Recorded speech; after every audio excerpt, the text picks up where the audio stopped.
ప్రతి ఒక్కరికి విద్య అనేది ఎంత అవసరమో ప్రత్యేకంగా చెప్పాల్సిన అవసరం లేదు. ఒక విధంగా ప్రభుత్వ సహాయ సహకారాలతో ప్రస్తుతం అక్షరాస్యత శాతం పెరుగుతూనే ఉంది. కానీ ఇంకా కొంతమంది ఆర్థిక ఇబ్బందుల కారణంగా వారి చదువును కొనసాగించలేకపోతున్నారు. అటువంటి వారి కోసం తాజాగా ప్రభుత్వం మరో కొత్త పథకాన్ని అందించబోతుంది.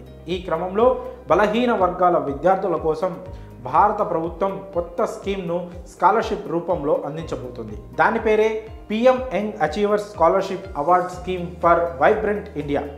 దీనినే PMSV స్కాలర్షిప్ స్కీమ్ అని కూడా అంటారు. అయితే ఈ స్కాలర్షిప్ను పొందడానికి ఎటువంటి అర్హతలు ఉండాలి, ఈ స్కాలర్షిప్ కోసం ఎలా అప్లై చేసుకోవాలి, అసలు ప్రభుత్వం ఈ స్కీమ్ ద్వారా ఎంత మొత్తం అమౌంట్ను విద్యార్థులకు అందజేస్తుంది అనే వివరాలను ఇప్పుడు తెలుసుకుందాం.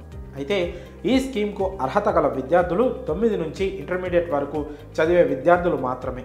కాగా వీరిలో 9, 10వ తరగతి చదివే విద్యార్థులకు ఏటా 75,000, ఇంటర్మీడియట్ విద్యార్థులకు ప్రతి ఏటా 1.5 లక్ష ఆర్థిక సాయాన్ని ఈ స్కాలర్షిప్ స్కీమ్ ద్వారా ప్రభుత్వం అందించనుంది.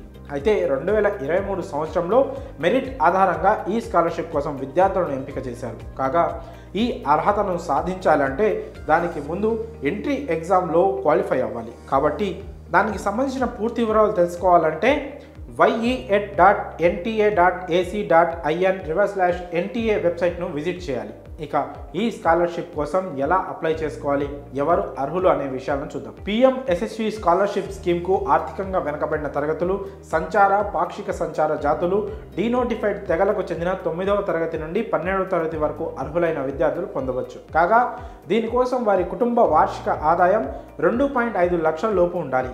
ఇక ఈ స్కాలర్షిప్ నేరుగా బ్యాంకు అకౌంట్కు ట్రాన్స్ఫర్ చేయబడుతుందని అధికారులు పేర్కొన్నారు. దీనిని ఎలా అప్లై చేసుకోవాలంటే ముందుగా సోషల్ జస్టిస్ అండ్ ఎంపవర్మెంట్ వెబ్సైట్కి వెళ్ళాలి. ఆ తర్వాత అక్కడ కనిపించే PM young achievers scholarship award scheme లింక్పై క్లిక్ చేయాలి. ఆ పేజీలో సూచించబడిన విధంగా అర్హుల వివరాలను నమోదు చేయాలి. ఆ తర్వాత ఒక మెసేజ్ ద్వారా ఫోన్కు రిజిస్ట్రేషన్ నెంబర్, పాస్వర్డ్ వస్తుంది. దాని ద్వారా పూర్తి వివరాలతో అప్లికేషన్ ఫామ్ను పూర్తి చేయాల్సి ఉంటుంది. మరి ఆర్థికంగా వెనకబడిన విద్యార్థుల కోసం ప్రభుత్వం ప్రవేశపెట్టిన ఈ స్కీమ్పై మీ అభిప్రాయాలను కామెంట్స్ రూపంలో తెలియజేయండి. అలాగే ఈ వీడియోను మరింత మందికి షేర్ చేసి పేద విద్యార్థుల ఉన్నత చదువులకు సహాయం చేయండి.